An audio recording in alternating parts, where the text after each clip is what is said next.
دي كده بعد ما استوت. وده الرز اللي فاض، انا كملت التسوية بتاعته. بصوا بقى جميل جدا، رز بالخلطة حلو جدا.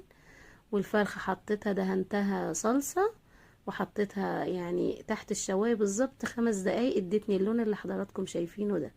يلا بقى نفتحها مع بعض ونشوف الرز من جوه مستوي والفرخة استوت معانا ولا ايه. بصوا ما شاء الله، الرز مستوي من جوه اهو، والفرخة مستوية وعاملة زي الزبدة زي ما حضراتكم شايفين. بصوا الرز مستوي ومفلفل وجميل. الصراحة الرز بخلطة ده بيبقى حلو جدا جدا في الفراخ المحشية، وبيبقى جميل قوي. يعني لما تعملي الفراخ دي في عزومة بيبقى شكلها حلو قوي وطعمها جميل ومميز، وحاجة كده مميزة وجميلة. وان شاء الله تجربوا طريقتي في الفراخ المحشية وتعجبكم، ومتنسوش تعملوا اشتراك ولايك.